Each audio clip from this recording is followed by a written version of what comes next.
Good evening to everyone here at IIT Palakkad, and good morning to Mr. Mani Iyer sir and Dr. Joy Thomas in California. This is the first of the Friendly Fundas Videocast series organized by the Friends of IIT Palakkad.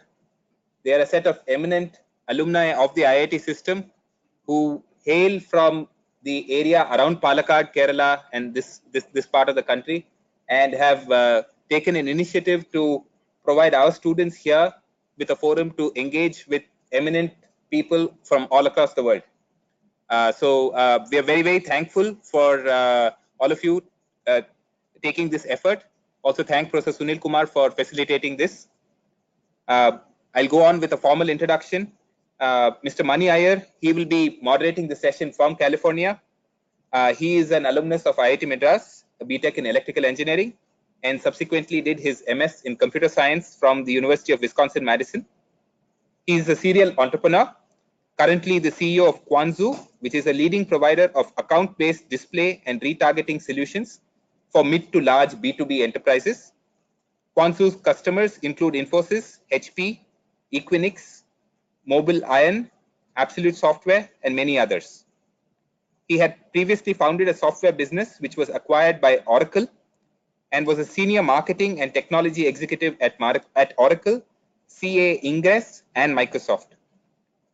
He happened to visit us a few months ago, and I hear from all the students who attended his talk here that it was very enlightening, and I think they had very, very positive things to say about that. Thank you, sir, for facilitating this. Our speaker for the evening, Dr. Joy Thomas. He grew up in Bangalore and received his BTech in Electrical Engineering from IIT Madras. He did his PhD in Electrical Engineering from Stanford University. He's currently a data scientist at Google working on API security. He joined Google when they acquired a company called Apigee in 2016. He had joined Apigee through its acquisition of Insights One, a company that he founded in 2011. Joy was also the chief scientist at Stratify since its founding and led the development of advanced text mining, clustering, and classification algorithms that form the basis of the Stratify legal discovery service. After Stratify was acquired by Iron Mountain, he became chief scientist of Iron Mountain Digital and led advanced technology development.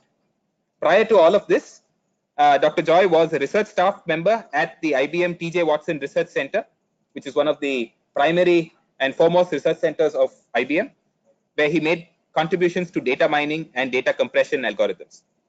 Very interestingly, he's also the author with Professor Thomas Cover of a textbook called Elements of Information Theory, which we actually use here as part of our syllabus. Dr. Lakshmi Narasimhan is here along with us, so he'll be coordinating the technical questions, and he happens to teach this course. So in fact, when we had a discussion once and we were looking at that textbook, and we were trying to find out more about the authors of this textbook, and it's really nice to see Dr. Joy Thomas in person here. Thank you, sir, for coming. Oh, thanks. At his stay during IBM, he was a recipient of 2 IBM Patent Awards. He's also the recipient of the IEEE Charles Liggett Fortesque Fellowship for 1984 to 85, and the IBM Graduate Fellowship for 1987 to 1990. He has been an adjunct professor at Columbia University and Stanford University. Thank you very much, both of you, for coming here, and the floor is all yours. Thank you, Arvind, and hello, everyone. Welcome to all the students. My name is Mani Iyer. I'm going to be your host, moderator for this webinar and videocast presentation. So let me first talk about the kind of the genesis. As Professor Sunil Kumar mentioned, I was visiting Palakkad. That's when I guess I kind of picked up on it. I grew up in the Palakkad area. So of course, I was thrilled and delighted that there's now actually an IIT in Palakkad. And then when Professor Sunil Kumar was visiting the Bay Area, that's where the whole idea of this videocast series came up. Now, I think you guys might find it interesting. Why are we calling it Friendly Fundas? Why are we calling it that, right? So here's my thing. When I was a high school student, I didn't even know there was this thing called IIT. So there was some guy who was visiting a relative of his to the village in Palakkad where I did my high school. And he said, hey, I asked him, what do you do? He said, I go to school at IIT. I said, what is IIT? He said, it's one of the best engineering schools in India. So, okay. I said, how do I get in? So he said, he gave me 4 words. And he said, get your fundas straight. So that's really where, that was the first time I heard the very word called fundas. And I said, you know what? That's what you got to do. It's true for how you get into IIT. It's true for life in general. Is you got to get your fundas straight on any topic, any subject, any area. Basically, have a lifelong learning, mentality, if you will. So I'm pleased and delighted to have Joy Thomas, my good friend, and you guys probably don't know this. He was my classmate at IIT Madras, right here with us. And hopefully you will pick up a few fundas along the way from him. Believe me, he's got a lot to offer. So, Joy, welcome. And yeah, we're going to kick it off, guys, with basically going through Joy's, experiences all the way from IIT to where he's at today. That's going to be the first 20, 25 minutes. And then, of course, we're going to get into some of the Q&A. We're going to talk about specific questions that have come to us from the students. Joy will address those. And then we'll wrap up. The whole session, we are aiming for about 50 minutes. So that's our goal. So the Joy, to kick things off, can you talk about your early days getting into IIT Madras? And I'll say this. Among us, if anybody has cracked the code, first, of course, you were All India rank JE #1 in our batch. Impressive. And you clearly cracked the code on, getting your fundas straight, all the way from how you got into IIT. And I remember this, which is we would stay up till 1:30 or 2 in the morning for tests and exams and quizzes. And Joy's lights were off by 9:30 or 10 p.m. So, and he would go the next day and still ace his exams and quizzes. So give us some funda, Joy, please. Okay, thanks, Mani. I hope you can hear me clearly. So, as Professor Arvind mentioned, I grew up in Bangalore. I went to St. Joseph's Boys High School in Bangalore. When I was going through high school, I was always interested in science. In fact, if you had asked me in high school, I thought I would become a researcher in physics. But I didn't know much about IIT when I was in high school. I had distant relatives who went to IIT, and I heard about it when I was in PUC. First year PUC was when I actually heard little more about IIT. There was this coaching class called Agarwal classes that had a postal coaching that started at that time. And that's how I learned a little bit about what JEE was about. So I took that class. In fact, they just started the previous year. And so I had some idea what the JEE questions were like. Now, JEE, this is almost 40 years ago. JEE was very different from what it's now. There were many fewer students taking the exam then than now. So JEE 1 wasn't as difficult to be now as it is now. I must say, looking at the stories of people who do JEE now, preparing for many, many years to get in, I think part of the challenge is that they miss a lot of learning in high school by spending all the time preparing for one single exam. Anyway, so being JEE 1 definitely changed my life. So when I got to IIT Madras, the expectations were very high. But on the other hand, unlike, again, what I see more recently, students had a broader range of interests.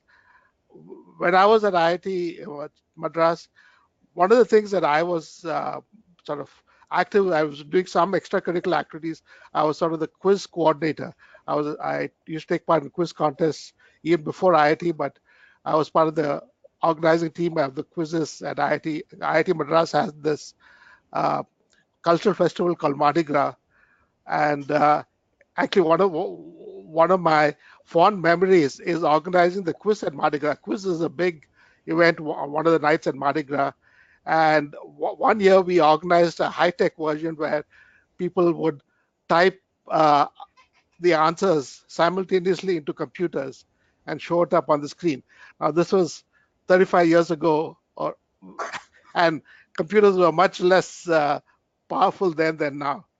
And so it took a lot of effort to get even that thing to work. Um, Anyway, the key message I would say about my stay at IIT would be that yes, it's important to do academics, but it's also important to do other things. This is the time when you have a chance to explore the world, and you should try and make the best of that opportunity. Thanks, Joy. I'm not sure you really answered how you cracked the funda on, acing those exams, still sleeping early, but we'll keep going. Okay. No, there's no funda to it. It's you. I mean, if you're passionate about a subject and you learn it deeply, I think it becomes a lot easier. Okay, fair enough. Go ahead. No, so one thing that I would emphasize is there's a difference between knowing enough to crack an exam and knowing enough to know that you know enough. Correct? If you have, for example, Okay. want to teach a course, it's very different from learning the course just to write the exam. Because if you want to teach, you have to know not just what the straight path is, but also what the side paths are. And for any subject, I think when you learn something, you should try and aim to learn it deeply as opposed to just the superficial stuff. Okay. No, that's fair. Now, can you then, Joy, talk next about from IIT, why did you choose to go to, directly into a PhD program at Stanford? Because I know a number of students have questions for us about, should I do master's, should I do PhD, academia, industry? What's your perspective on that? What was it then, and has it changed? So clearly, at the time we graduated, the options were much fewer than they are now. Most of our graduating class either went to study abroad, went to IIMs, and actually a relatively small fraction went to jobs after IIT at that time.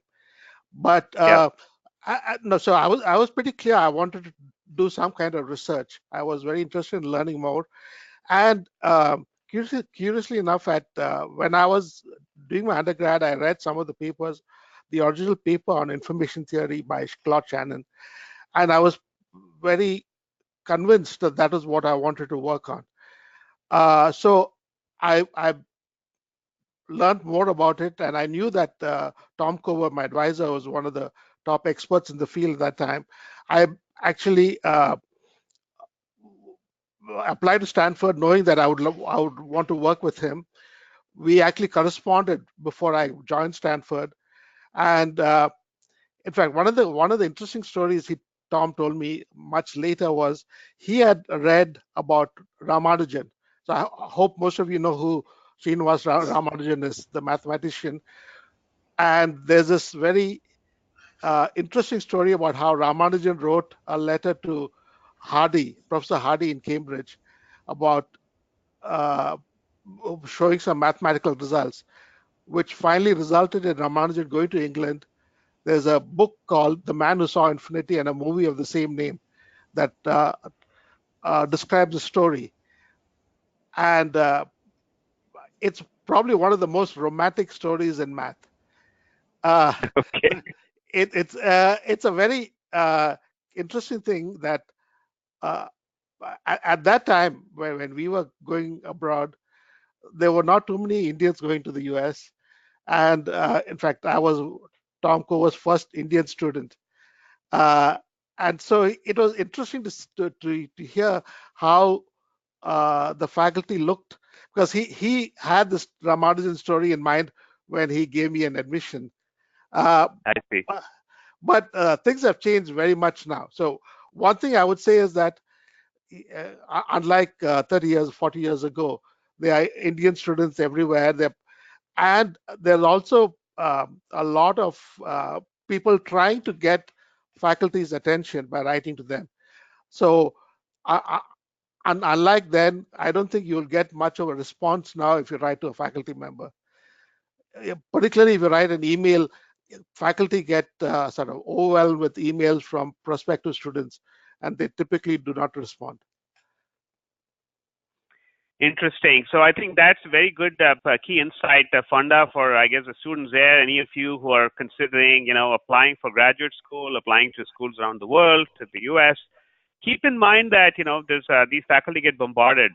Same is true for LinkedIn. As many of you know, you probably are trying to build your LinkedIn professional networks connection, which is fine. A key insight there, if you will, for you guys is it's always better to go through existing connections, strong connections who know somebody, and that's more likely to get their attention. So certainly in the case of, and just a little thing, housekeeping, if you will. I'm sure even after the session, you may have questions for me, questions for Joy. Please, if you don't mind, please route them to Dr. Arvind Ajoy. That'll really help us out. And so with that, Joy, that was a good one. Really saying the students should probably think clearly about how they approach faculty at colleges and universities, wherever they want to get into, yeah, and try to get their attention in some way, more in a substantive way, in some of the things they may have done, some projects, some research, and so forth. Joy, so talk about, if you would, information theory. What drew you to it? From a technology standpoint, or really pure industry research standpoint, what are some real-world applications of information theory, and how has that area evolved since your time at Stanford? Is it still applicable today, or has it all moved on to some of the new buzzwords we hear around cloud and blockchain and you name it, right? So, give us some Funda. Okay. As you might guess, I could talk about information theory for many, many hours. But okay. To start with, information theory is the mathematical theory of communication. So one of the most interesting things about information theory is that a large fraction, probably 80% of the fundamental results of information theory were present in the original paper by Claude Shannon, which was published in 1948. So Shannon was a genius who worked on multiple different fields. During World War II, he was working on cryptography. And some of the ideas actually came out of cryptography and the problem of concealing information. So the information theory is concerned about two core things. One is, how do you represent information most efficiently? And second is, how do you transmit information? How do you communicate information most efficiently? And there are two basic results. That one is that for any information source, there is a fundamental limit on the level of compression you can get, the best representation of any information source. And for a probabilistic information source, it's called the entropy. Now, that was a fairly obvious result, that you could compress information. Something like the Morse code, which was invented 100 years earlier, was a representation of the letters of the alphabet in different characters, where the most frequent letters had a short representation. So E is represented by a dot, and the rare letters are represented by a longer combination of symbols. So that was not too surprising at that time. But the second result, which is that any communication channel has a capacity which you can calculate, and that you can send information at any rate below capacity arbitrarily reliably. That was a revolutionary idea, because at that time, most people believed that the only way to send information more reliably was to use more and more power. So at that time, almost all the communication channels were analog. Examples then were the telephone or radio.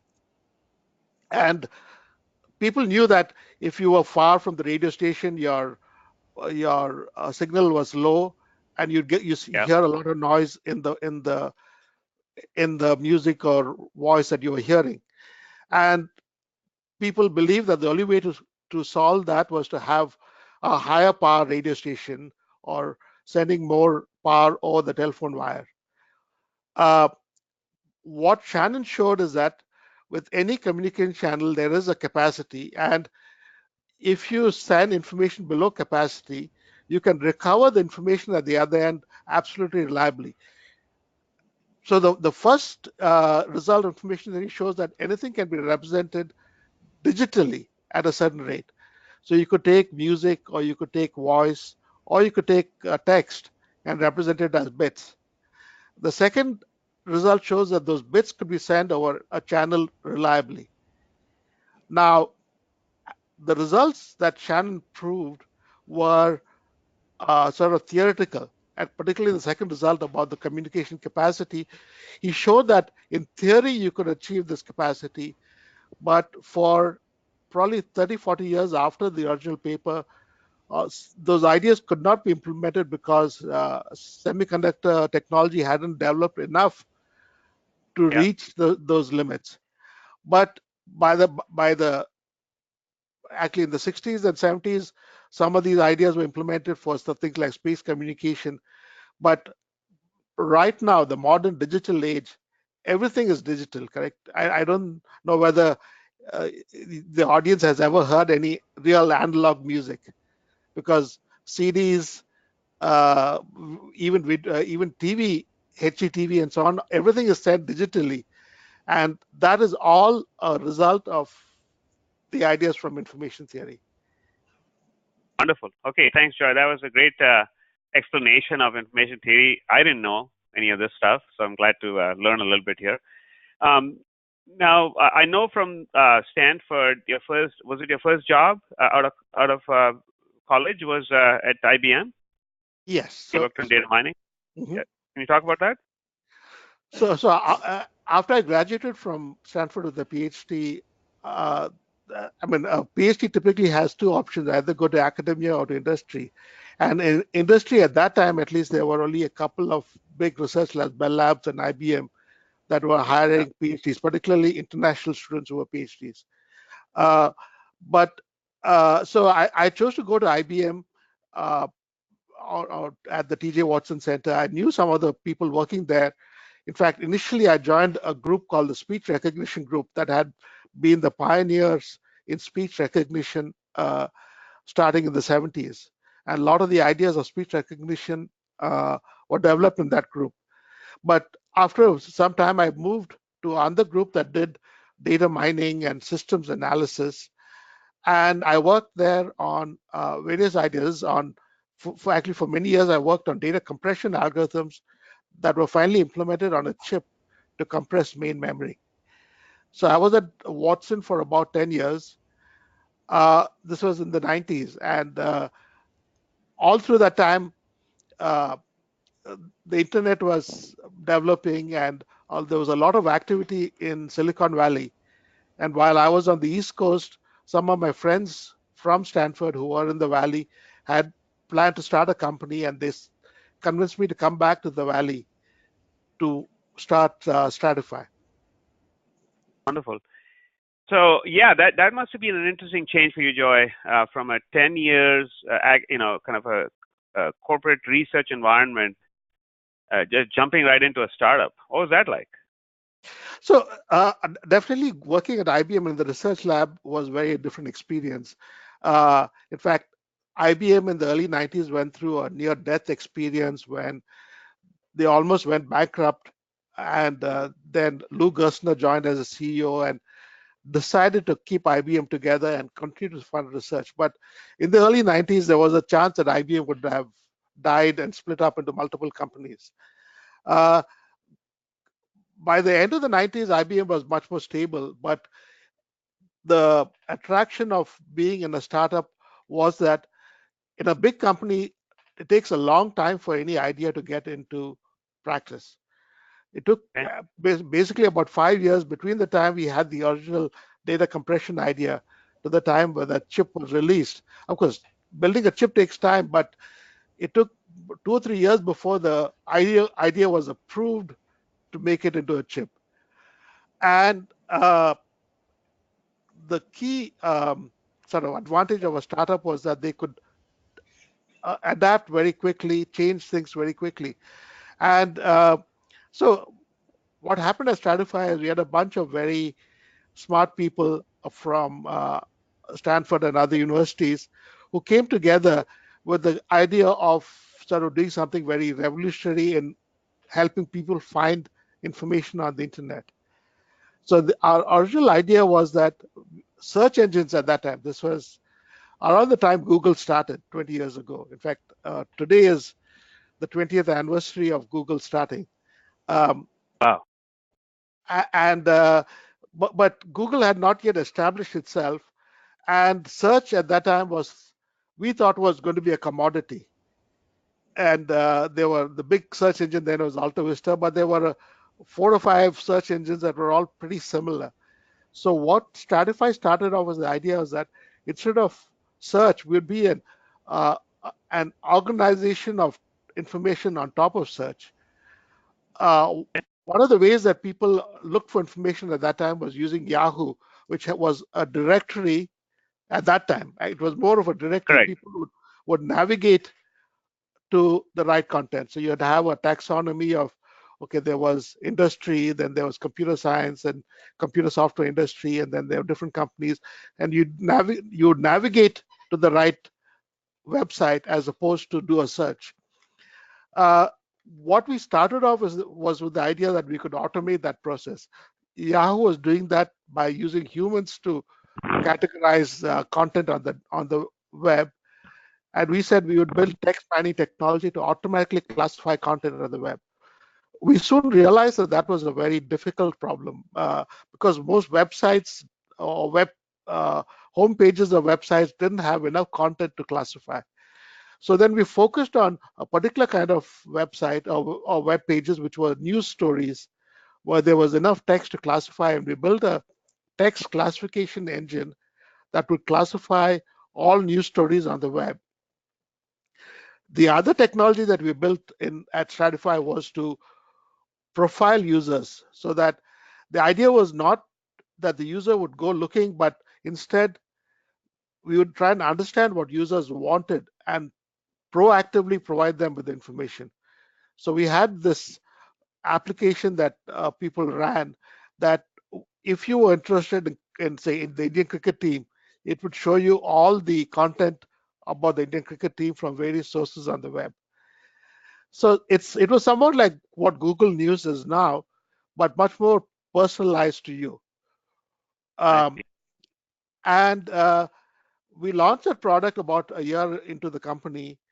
But as soon as we launched, it was pretty clear that our original business model would not work. We started out with the model, this was the height of the dot-com boom, where we thought advertising would solve all problems. Then we realized that in 2000, the whole business model collapsed. A lot of companies got started in the late 90s with that model and never made any money. So around the end of 2000, we shifted our model to enterprise software, where we try to take the same technology and sell it to enterprises to help people find content inside the company. Yeah.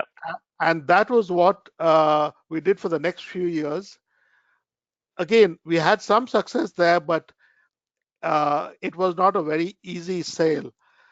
People often try and sell technology and by saying that, oh, if people use this technology, they'll save a few minutes a day.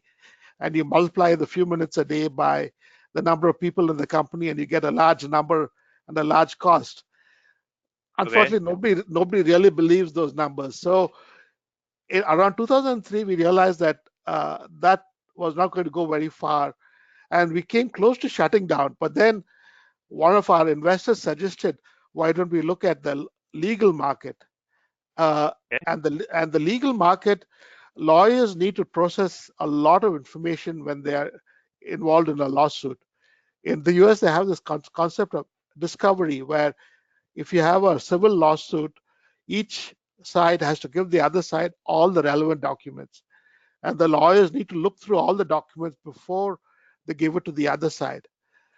20, 30 years ago, it would be looking at the CEO's papers in their in their drawers.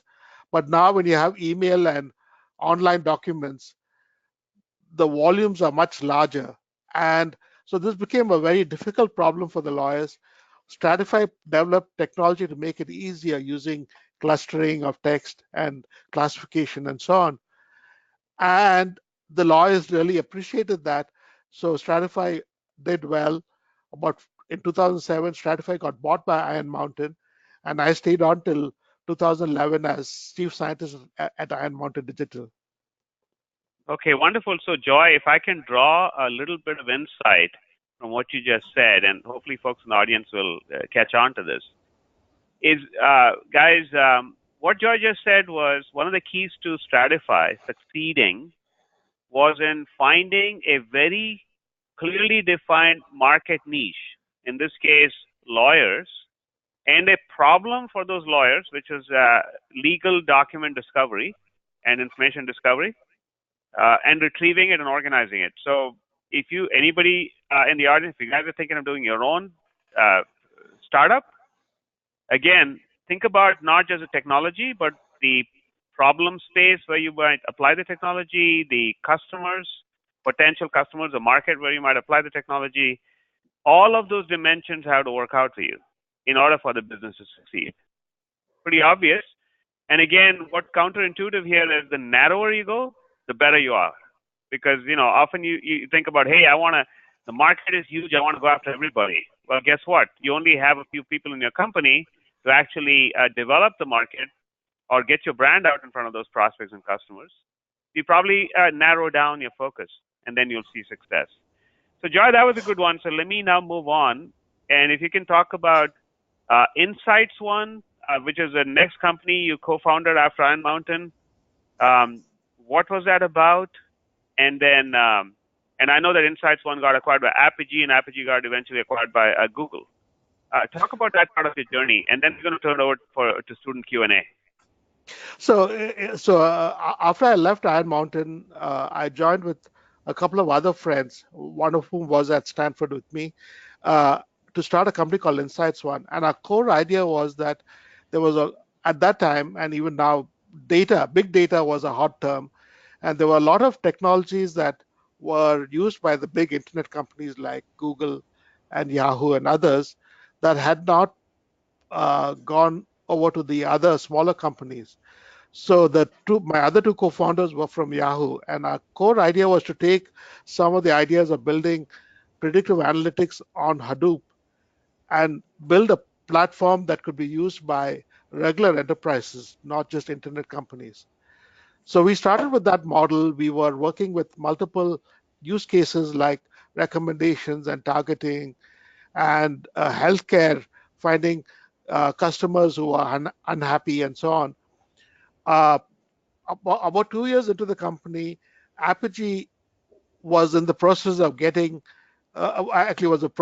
public, and they wanted a new product area. So they bought Insights One. Apigee went public in 2015 and then got bought by Google in 2016. Over the last few years, actually, my team from Insights One have shifted focus from doing the predictive analytics to doing security on APIs. So my team now focuses on trying to find threats on APIs, again, using machine learning and data science type methods. Okay, sounds good. I think that leads right into your current role at Google. I think you started touching on that.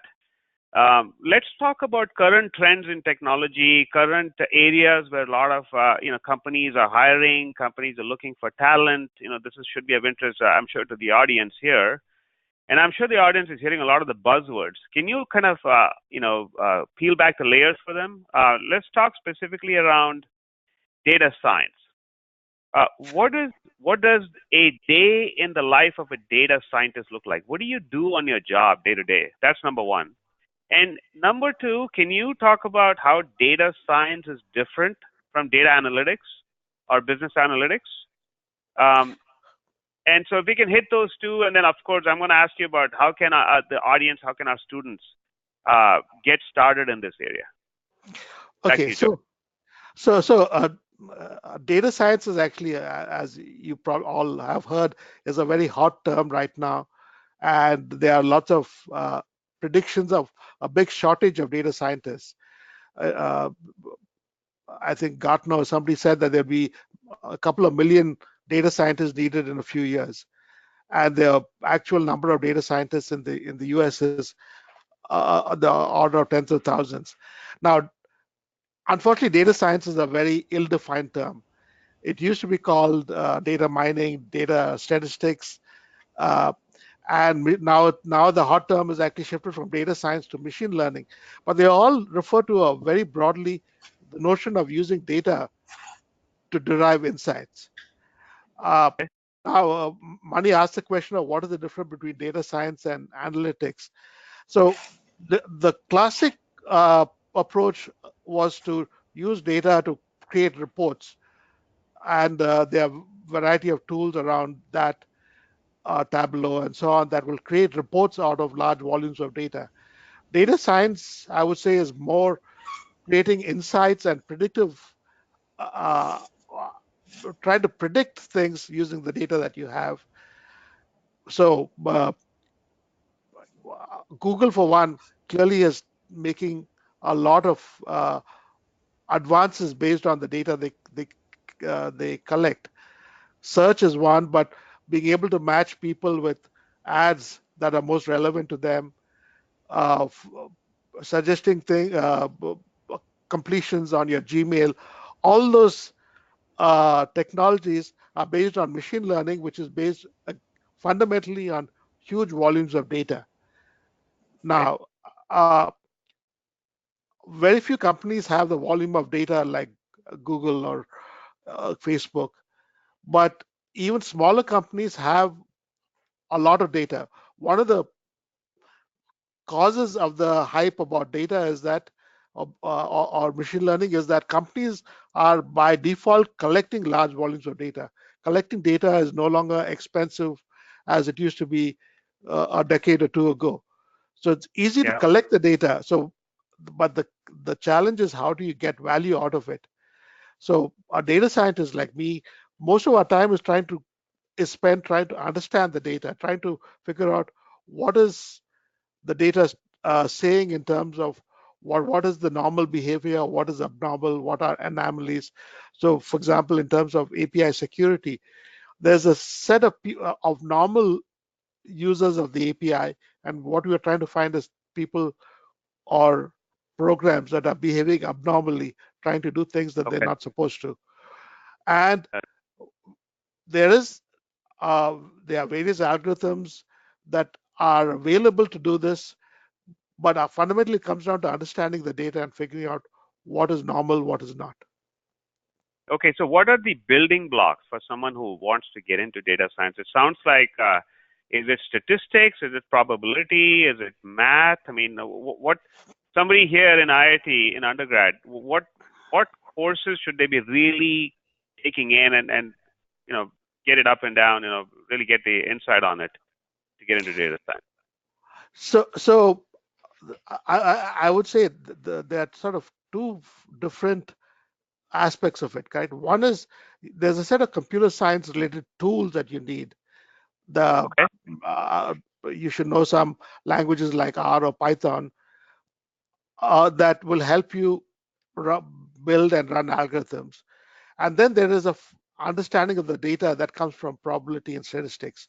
Now, okay, my background, as Mani would say, is in electrical engineering, and so I was not a computer scientist by training, but having the tools from computer science is definitely very useful. But what is most critical, and I think what distinguishes a data scientist from a computer scientist, is an understanding of data. Uh, uh, the basic idea is that data is or a computer scientist tends to approach data as, oh, it's just a matter of counting things, and whereas a statistician would say that the data that you see is an example from a larger set. It's a sample of a larger set. And what you're trying to do with the data is not just count what is there, but try and derive characteristics of that underlying model. And being able to appreciate that and be able to formulate the problem correctly in that fashion is what will make a data scientist. All right, wonderful. Thanks, Joy. So I know we only have about 15 minutes left, so I'm going to now turn it over to the student Q&A portion. 15-20 minutes. Sound good? Okay. So So on that front, how do you want to do this, Arvind? I know we have a number of students that have submitted questions.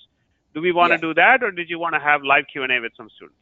So I think what I suggest is that Dr. Lakshmi will coordinate this question answer session. And what we've discussed is that we'll first go through the questions that have already been uploaded to the document. I see that a few students have actually uploaded multiple questions.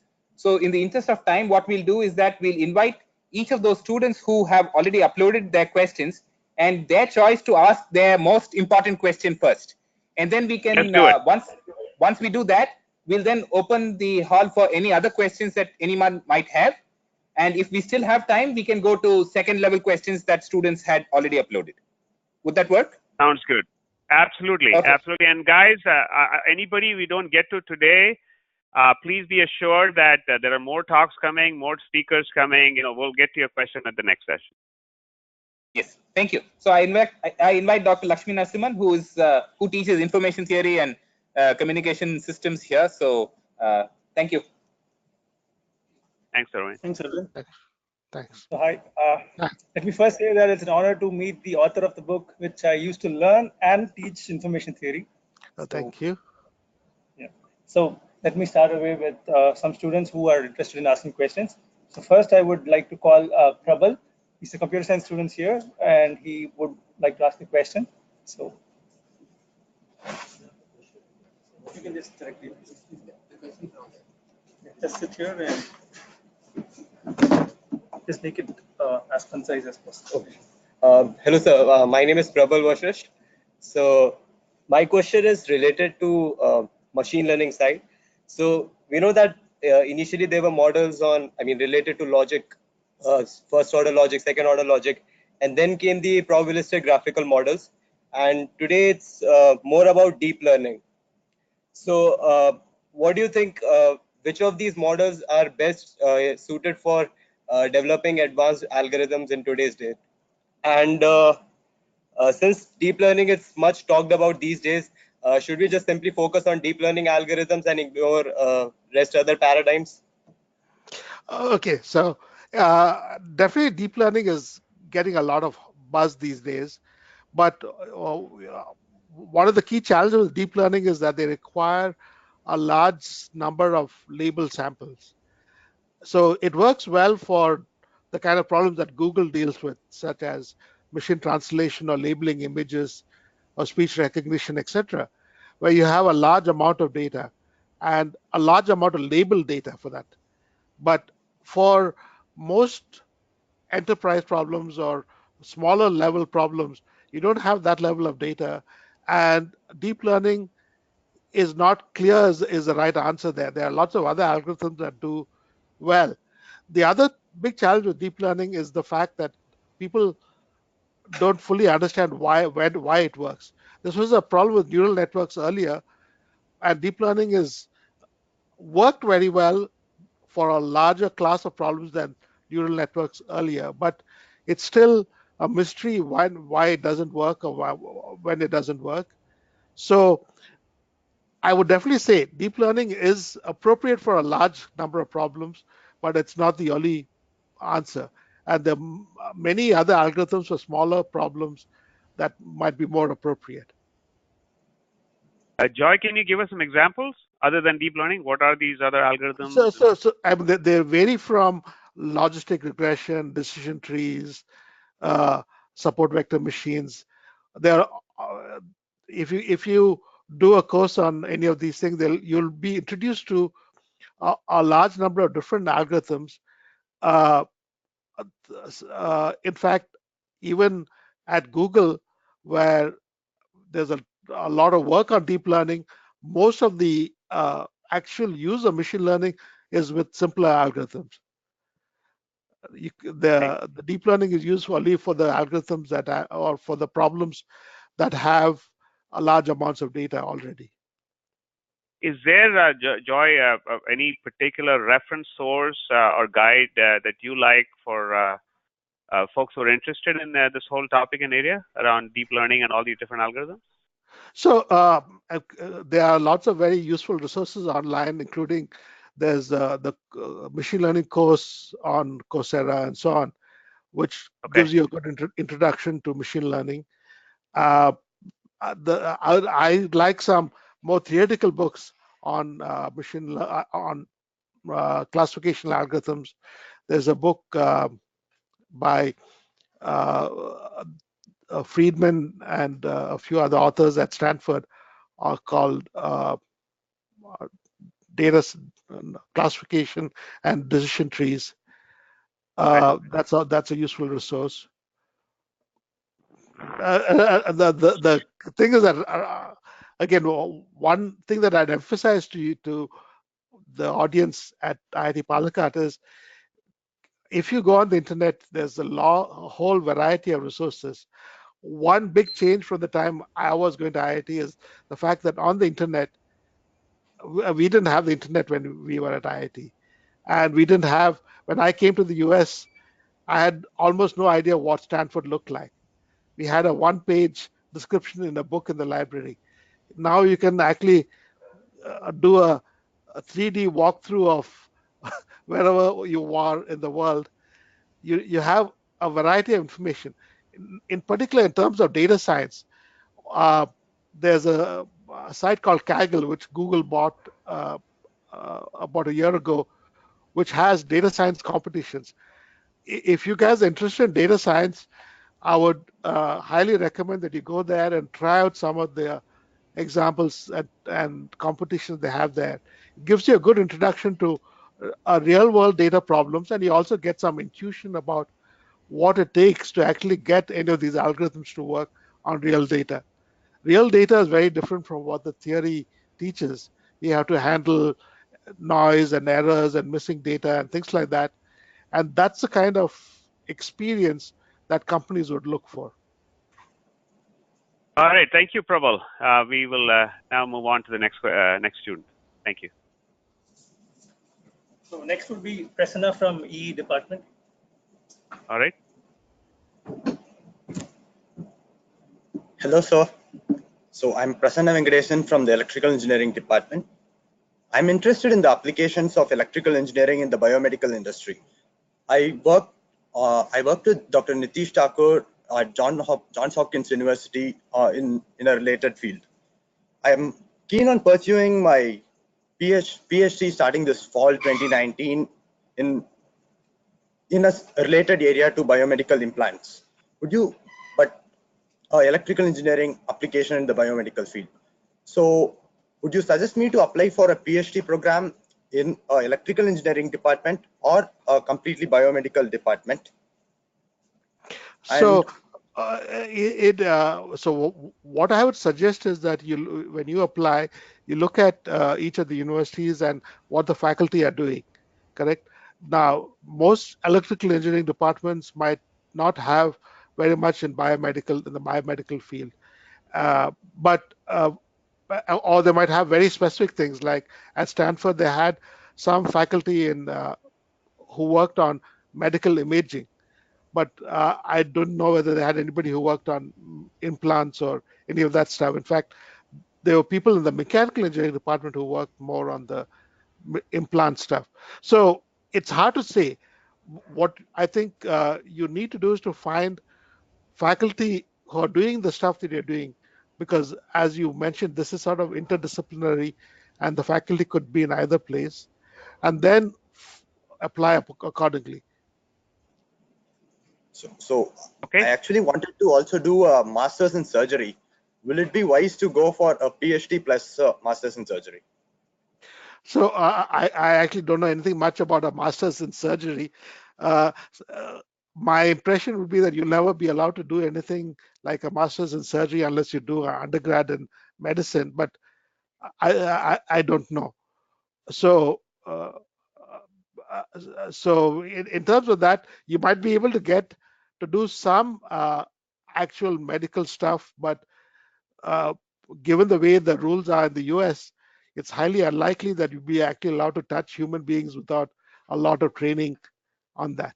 Yeah, that is very true. I think that'll be a very difficult leap from what you're doing now. So good luck to you. All right, we're happy to talk to the next speaker. Thank you. Student. Next would be Priyanshu Srivastav. He's a computer science student. Hi, Priyanshu. How you doing? Hi. Good evening, sir. I wanted to ask something about startups. So it's like, when do you think one utilizes his or her potential the most, while being a part of a giant tech company or while being in a startup? I also wanted to know that if you are given a chance as a fresher as of now, so what will you choose to join and why? And is it true that established companies do not appreciate sudden paradigm shifts while newer ones are quite flexible with it? So you're right about what you just said, that startups are much more willing to try new things, whereas established companies are uh, unwilling to change very easily. That said, so the basic question is, as a fresh graduate, would you join a startup or not? Again, there's no global answer. There are startups that are probably very attractive and worth joining, but I would hesitate to start a company myself without having some work experience. What is definitely true is that while you might learn a lot of theory at the IIT, you until you start really working at a company, you don't understand what it takes to apply the theory to a real world problem. And it is definitely very useful to do that before you start something on your own. Also, there are lots of parts of working that IITs particularly don't train you for. To actually succeed in a job, it's not just about knowing how to solve a theoretical problem.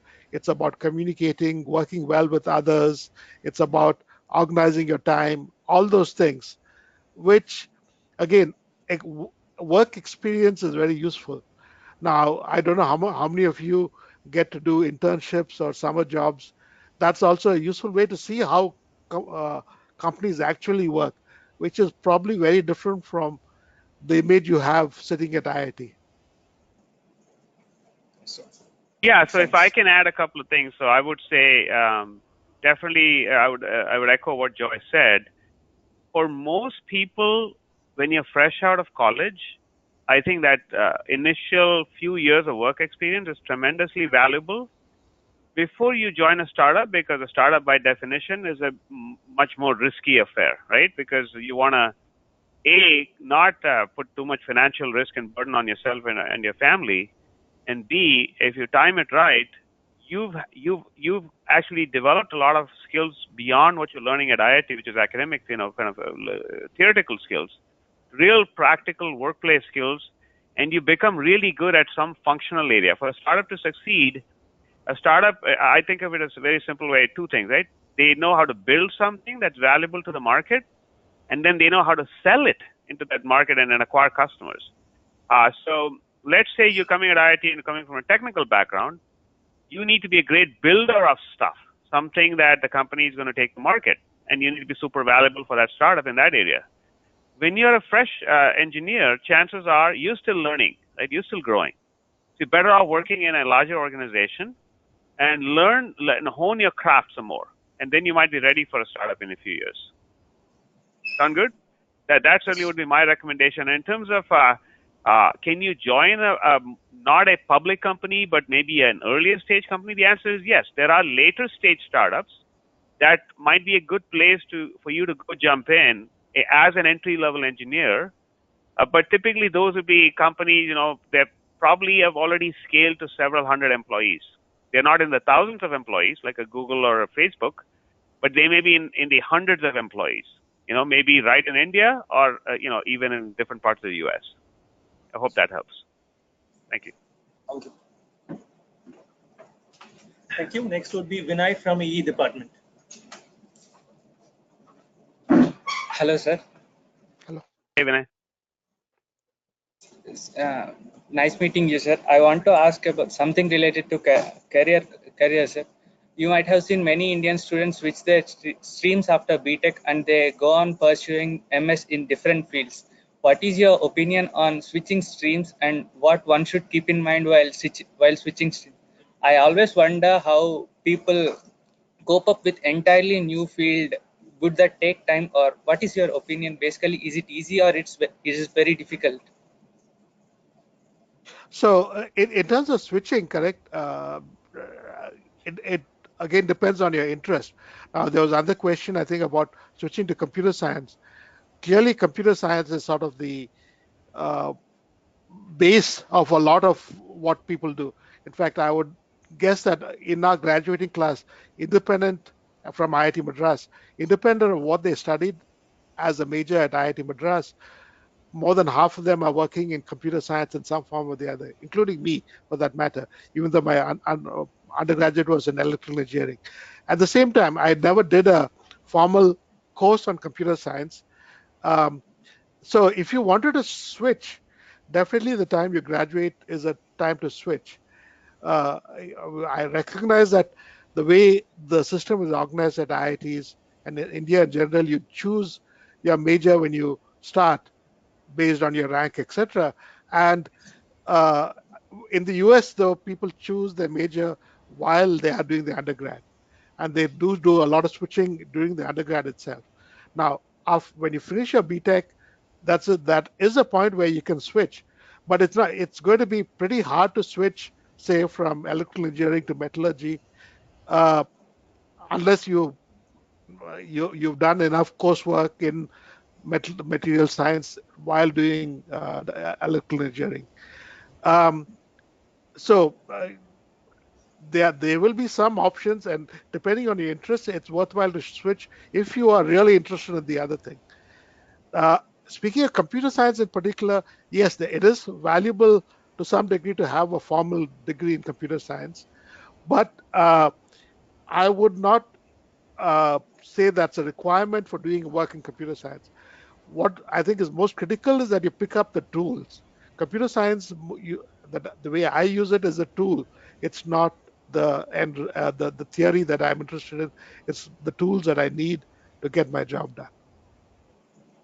Thank you. Yeah, a couple of things I might add on this topic is what's new for you guys that wasn't available to us is there are now online degree programs. I know about master's programs that are available in computer science and data science and data analytics at some of the top schools in the US. For example, I've heard of like a Georgia Tech program, which is a top 10 school, and it's 100% an online program. So you could be sitting anywhere around the world, including India, and get a master's degree from Georgia Tech, right? A master's in computer science while you're on a job in Bangalore, in Pune, in Chennai, still get a master's degree. And then a couple of years later, 3 years later, you're switching to a full-time career, which is a software career. This I'm saying for people who might be in other departments. Maybe they're in mechanical, maybe they're in chemical, they're in civil, and they decide they want to have a career in the tech industry, in software. Entirely doable, entirely possible. In fact, as Joy said, many of our own classmates, they've all switched into software and computer science over the years because they decided from whatever they'd done in undergrad, that's a better option for them. Okay. Good luck to you. Thank you, sir. Thank you. Next would be Yasin from computer science department. Hello, sir. Sir, do you think that the field of computer science is too much revolved around data science today? Or can you list out some other trending topics in computer science, if any, as of now? So yes, definitely data science is sort of the hottest field around in terms of computer science, but there are a lot of other areas that are pretty active. So I'm sure that you've heard about the fact that Moore's law is coming to an end. So as a consequence of that, the chips are not going to get faster and faster at the same rate or as they used to the last 30 years. And the there's a lot of paradigm shifts that are coming out of that. Basically, programming is shifted from doing everything on a single CPU to much more distributed systems. And as a side effect of that, a lot of technologies will shift. Uh, so, uh, I mean, I'm not going to be able to say exactly what will be the hottest areas in computer science going forward, but compilers, being able to do hardware design for a more distributed system. Actually, one of the interesting ideas that Google has been pushing in the last few years is something that was actually popular in the 80s. There's no notion of systolic arrays for computing. Uh, they have implemented this in what they call the TensorFlow chips that do machine learning on the chip. And while it is the ideas are based on machine learning, but it is trying to translate the machine learning ideas into hardware. That's a pretty hot area right now. Yeah, so I might add a couple of things. You're going to have an upcoming speaker. Your next speaker will talk specifically around one other hot area. I mean, broadly being labeled as AI, right? Artificial intelligence, which currently, because of technology and computers, is now more viable than it was 30, 40 years ago. So AI is one hot area certainly in the Silicon Valley. And then your follow-on speaker will be talking about blockchain solutions, right? Blockchain is again a whole new technology area. There's a lot of activity there. He'll be talking about that. You guys, I think, will enjoy that. Of course, you've got other things like AR, virtual reality. You've got drones. You've got autonomous vehicles. You name it. There's a lot of technology trends that are underway here in the U.S. All of them have some way, shape, or form. They are around computer science. So there you go. Lots for you guys to get into. Good luck to you. Thanks. So I think we should probably begin the wrap up here, Lakshmi. What do you think? Right. So yeah, there are still a lot more questions, but I guess due to time constraint, we'll wrap it up now. So I would like to end with some questions that I have. So Sure. I have a question. So first question would be like, you have been seeing information theory since the time of its inception and its evolution so far. So what would you say as one problem which you thought would never be solved, but then was very surprised to see was solved later? So that's a very good question. So when I was doing my PhD, the general belief was that we would never get anywhere close to the Shannon limit in terms of communication, in terms of actual practical codes. But then in the 90s, turbo codes and later on low density parity check codes and so on showed that you could actually come very close to the Shannon capacity in a very practical way. So that was something that I didn't expect when I was graduating. Now there's still a lot of fundamental problems. My thesis was on something called network information theory, which is when you have what are the limits when you have multiple senders and receivers communicating with each other. The original information theory results were on single sender, single receiver communication. But there's a lot of unknowns still about multi-user communication, and there hasn't been as much progress on that as I hoped there would be. So what do you think? Yeah, sorry, please continue.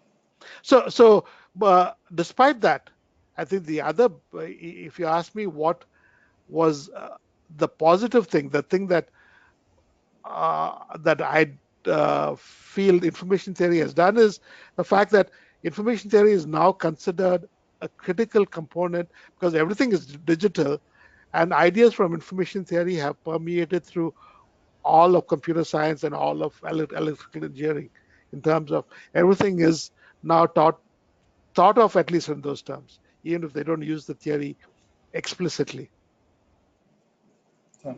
So my other question would be, very good. Okay. Oh, you had one more. Please go for it. Yeah, and then we'll wrap. Yeah, sorry for that. Okay. So I was teaching information theory last semester, and the common feedback from students was like, there is a lot of theory and theorem proof. It went on like that. So what is, in your perspective, an ideal way of teaching information theory in a class like this?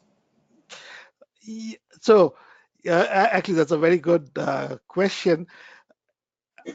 To me, the big attraction of information theory is exactly that. It's a very elegant mathematical theory. So in some ways it is a branch of mathematics as opposed to engineering.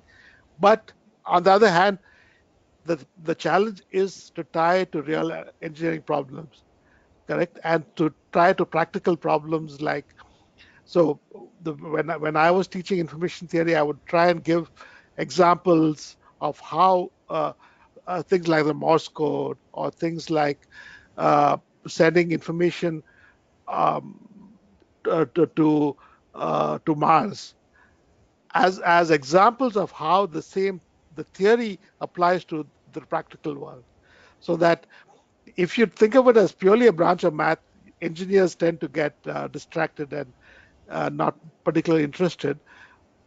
On the other hand, of course, mathematicians appreciate the fact that this is a very elegant theory, that there is a lot of very simple, basic results that apply very generally. Right.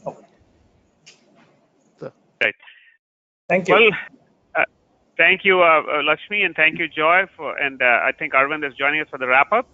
A couple of things, Arvind, I want to say just as we wrap up. One is the student questions. I would ask if the students could go in and just remove any questions they feel have been addressed, and then we can keep the rest for kind of the upcoming session. Sure. We can stick to the same documents, so no more new links, no such thing that we need. And I have a moderator questions document that we'll update for our next speaker. And then let me just put up real quick as an announcement to the students. We have lined up Srinivas Narayanan, Director of Applied AI and Machine Learning from Facebook, as our next speaker on October 25th, same time. And with that, let me turn it back to you, Arvind, as we wrap up. Sure.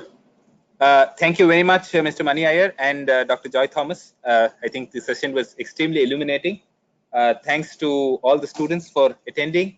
Thanks to Lakshmi and Dr. Jasin for helping with the arrangements from the faculty side, and Soju, Biju, and Sumesh, our ever dependable technical staff, for all the video conferencing support.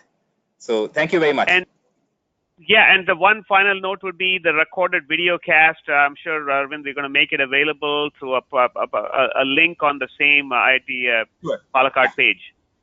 Yeah, we'll do that. Sounds good. Thank you all.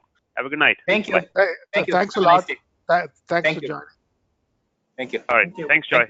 Bye. Bye. Thank you all.